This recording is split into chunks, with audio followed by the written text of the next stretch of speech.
Good morning friends, I am ख्याति Patel from अश्वमेघ विद्यालय। आज के इस वीडियो लेक्चर के अंदर हम लोग चैप्टर नंबर 11 का सेकंड पार्ट कंटिन्यू कर रहे थे।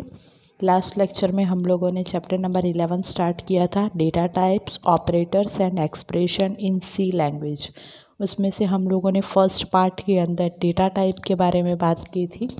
We learn about the data types available in C language. Today we are going to learn about operators and expression.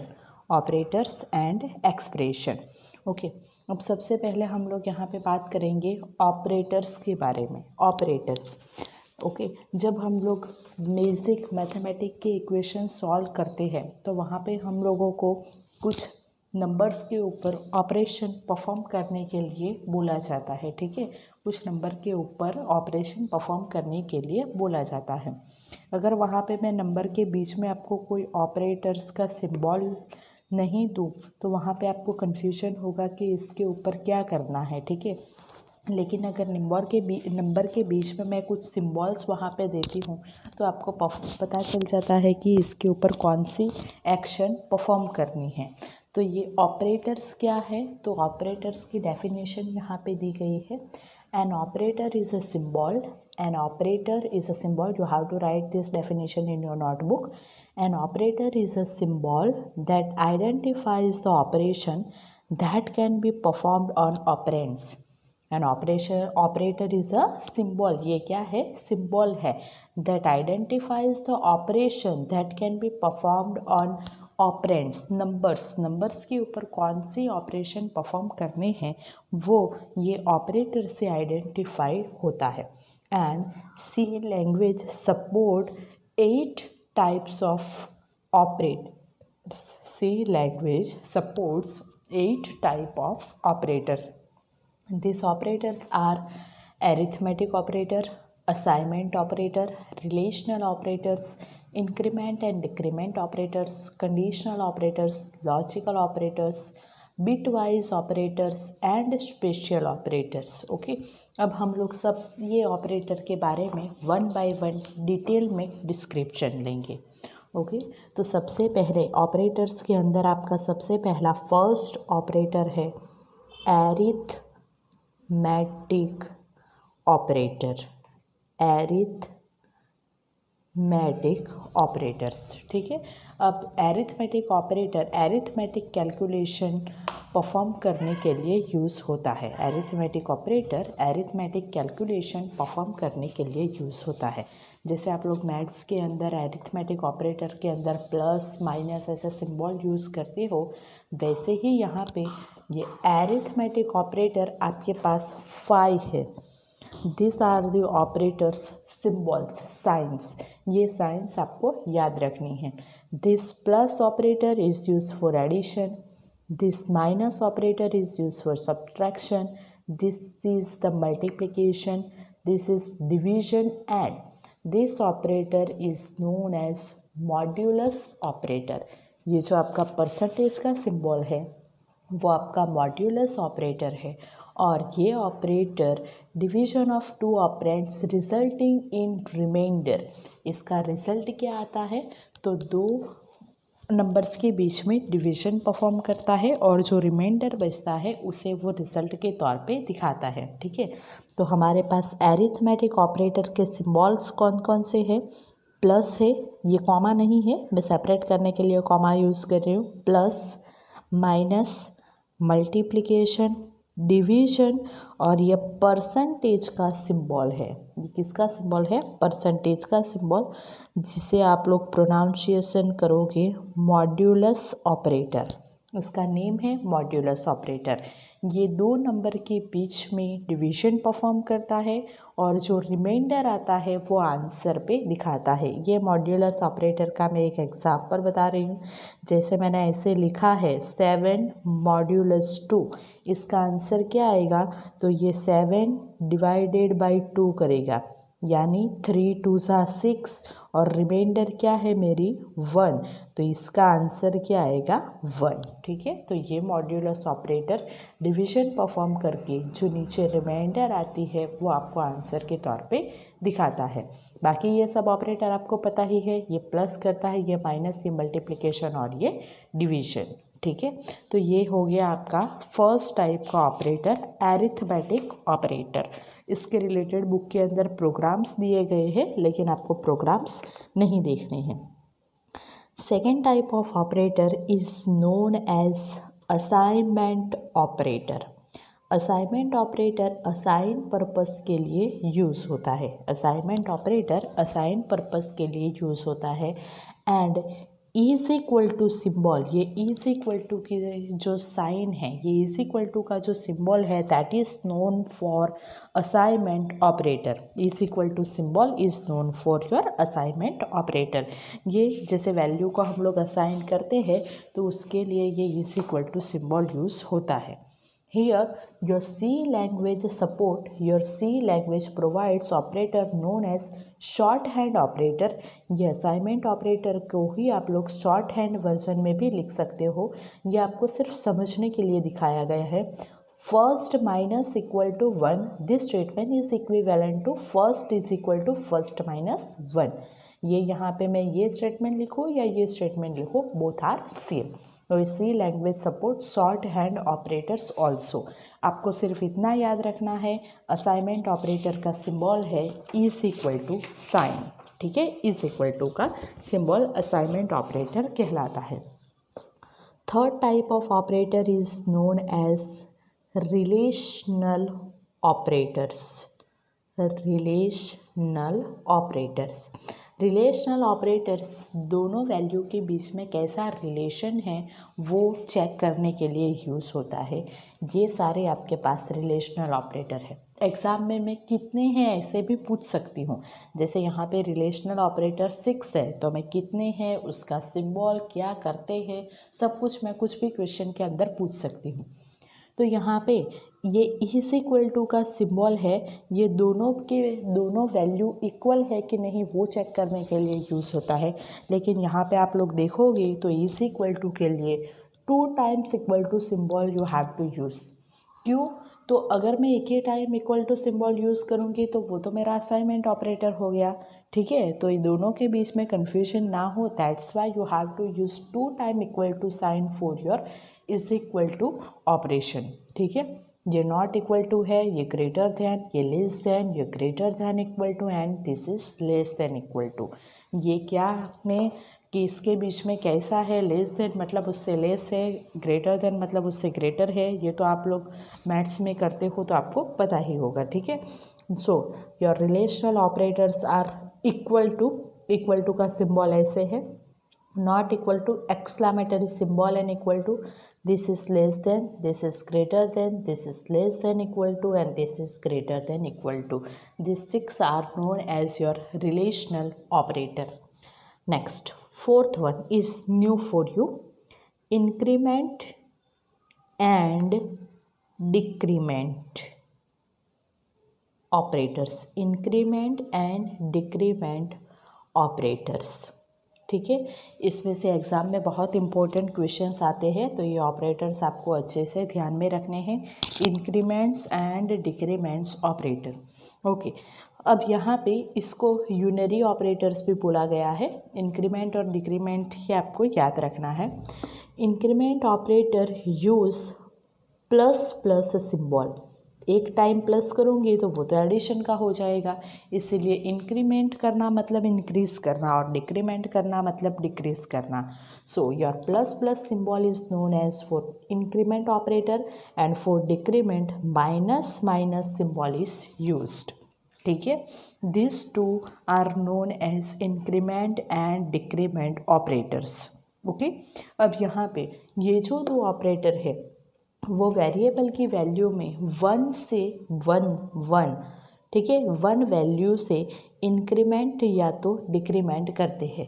Suppose यहाँ पे समझ लो मैंने x को वैल्यू दी है 4 और मैं बोल रही हूँ x प्लस प्लस, तो x की वैल्यू 4 से 1 बढ़ जाएगी तो 5 हो जाएगी।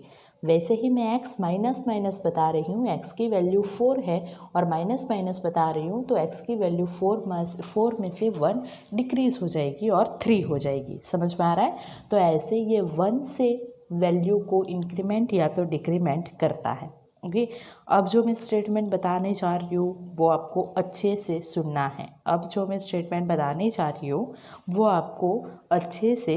है। ठीक है। This plus plus and minus minus symbol is used before variable name and after variable name. ये दोनों सिंबल वेरिएबल के नेम के आगे भी यूज़ हो सकते हैं और वेरिएबल के नेम के पीछे भी हो सकते हैं। ठीक है, तो when this plus plus symbol is used before variable name, when this plus plus symbol is used before variable name, it is known as pre-increment. It is known as pre-increment. Here it is also same. When minus minus is used, when minus minus is used before variable name, it is known as pre-increment. We can write this example likewise. ये plus plus है, variable का name मैं use कर रही हूँ x, तो before मतलब ऐसे plus plus x, it is known as pre increment, और minus minus x it is known as pre decrement. Sorry, ये डिक्रीमेंट है, प्री डिक्रीमेंट। ठीक है। When this plus plus is used after variable name, after, जैसे मैं इसको x plus plus लिखूँगी after variable name, it is known as post. After होगा तो पोस्ट वर्ड लगाना है, प्लस प्लस सिंबल है मतलब इंक्रीमेंट, और यहाँ पे ऐसे ही x माइनस माइनस है तो इसको मैं क्या बोलूँगी, आफ्टर है इसीलिए मैं इसको पोस्ट बोलूँगी, और minus minus is known as decrement. ठीक है, तो ये एग्ज़ाम के लिए बहुत इम्पोर्टेंट है। व्हेन प्लस प्लस और minus minus, this two symbols are used before variable name, it is known as pre increment और pre decrement. And when this two symbols are used after variable name, this is after variable name, it is known as post increment और post decrement. Symbol के ऊपर से increment है या decrement वो आपको पता कर लेना है। ठीक है, so these are known as increment and decrement operator. Next, fifth one is known as conditional operators. Conditional operators, okay, this conditional operators is also known as ternary operators, and it is used for condition checking, and this conditional operator use question mark and colon symbol, इसको लिखने की syntax क्या है, ये conditional operators को कैसे लिखते हैं, तो इसको लिखने की सिंटैक्स है, सबसे पहले यहाँ पे कंडीशन लिखी जाएगी, उसके बाद कंपलसरी क्वेश्चन मार्क का सिंबल, यहाँ पे ट्रू पार्ट आएगा, उसके बाद कॉलन का सिंबल और यहाँ पे फॉल्स पार्ट। ठीक है, ऐसे इसको लिखने की सिंटैक्स है। आपको सिर्फ इतना याद रखना है, it is known as ternary operator also, this two symbols are used in conditional operators. ठीक है, अब यहाँ पे मैं दोनों को इंटरचेंज नहीं कर सकती, यहाँ पे कॉलन और यहाँ पे क्वेश्चन मार्क ऐसे मैं नहीं कर सकती। अब यहाँ पे इसका आउटपुट कैसे आएगा, तो यहाँ पे दी गई कंडीशन अगर ट्रू होती है तो यहाँ पे लिखा हुआ क्वेश्चन मार्क के बाद लिखा हुआ पार्ट एग्जीक्यूट होगा, और यहाँ पे दी गई कंडीशन अगर फॉल्स होती है तो कॉलन के बाद का जो पार्ट है वो कॉलन के बाद का पार्ट एग्जीक्यूट होता है। ठीक है, तो ये आपके कंडीशनल ऑपरेटर्स है। Next, 6th one is known as your logical operators. 6th one is known as your logical operators. Logicals operators के ये 3 सिग्नेचर है, याद रखना है। ये 2 टाइम एंड है, उसे बोलते हैं लॉजिकल एंड, ये 2 टाइम और है, उसे बोलते हैं लॉजिकल और ये एक्सक्लेमेटरी सिंबल ये लॉजिकल नॉट है। This 3 are known as your logical operator. This is and, known as logical, and this is two time or known as logical, or an exclamatory symbol is known as logical not। ठीक है, तो ये आपके logical operator है, सिर्फ इसके symbol आपको याद रखने हैं। Next one 6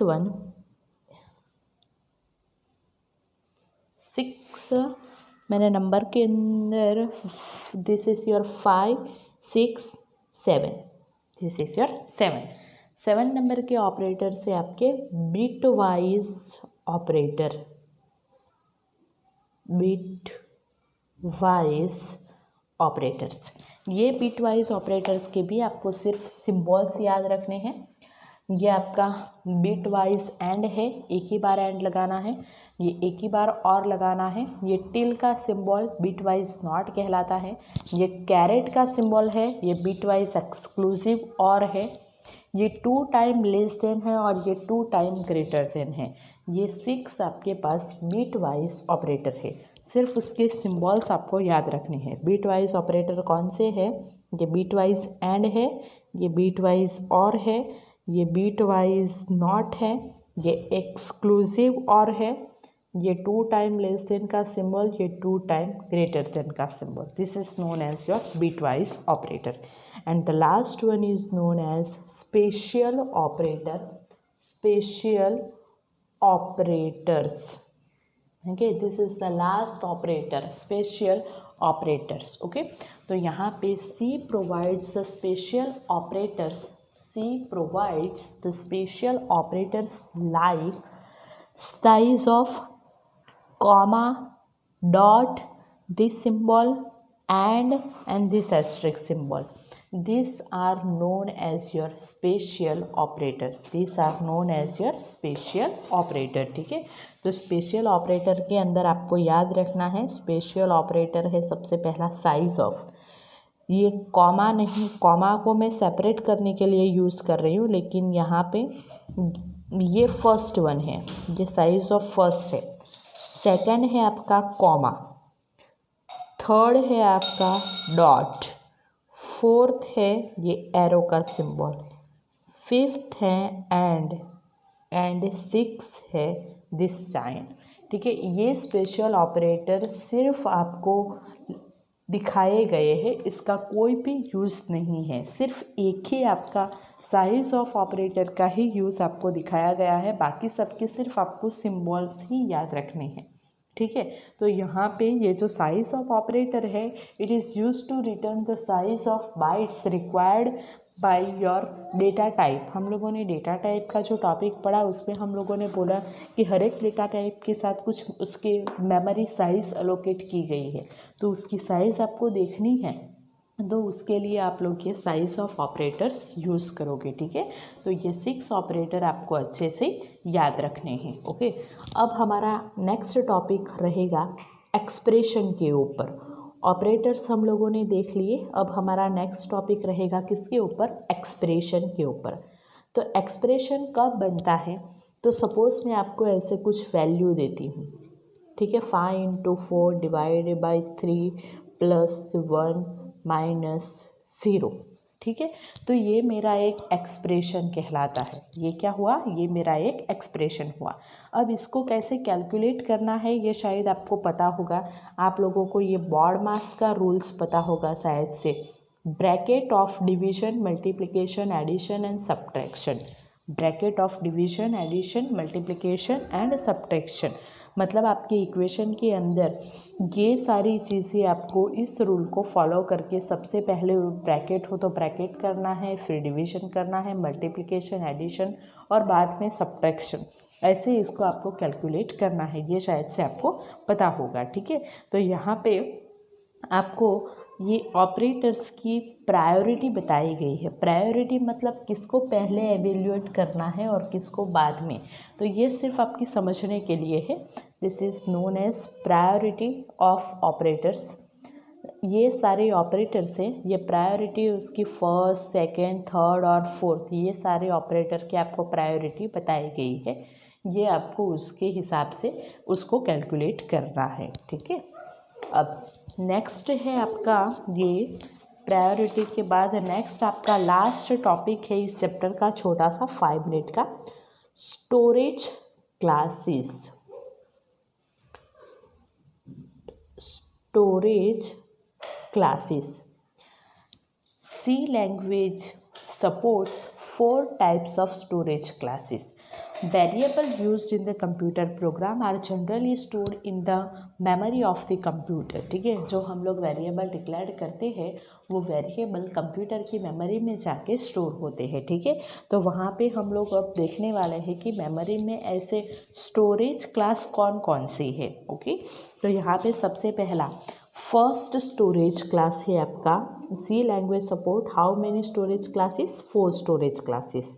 first storage class है आपका ऑटोमेटिक वेरिएबल्स। ऑटोमेटिक ये सारे वेरिएबल्स ही है, लेकिन वो स्टोरेज क्लास के नेम है ऑटोमेटिक वेरिएबल्स। ऐसा स्टोरेज क्लास के नेम ऑटोमेटिक है ऐसा।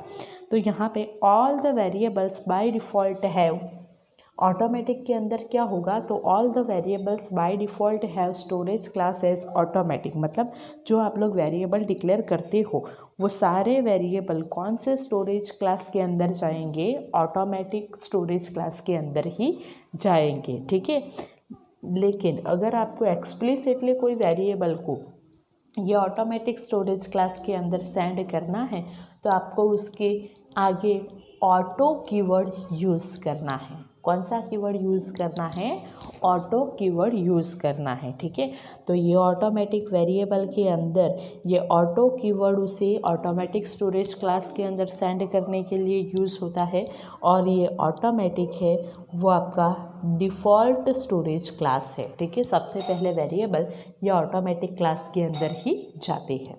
ठीक है, सेकेंड टाइप है आपका एक्सटर्नल वेरिएबल्स।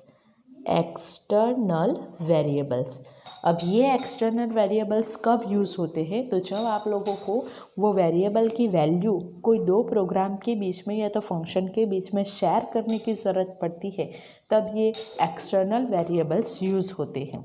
तो इसके अंदर ही जैसे यहाँ पे ऑटोमेटिक के अंदर ऑटो कीवर्ड लगाया, वैसे अगर वेरिएबल की वैल्यू आपको शेयर करनी है तो उसके लिए आपको एक्सटर्न कीवर्ड यूज़ करना है।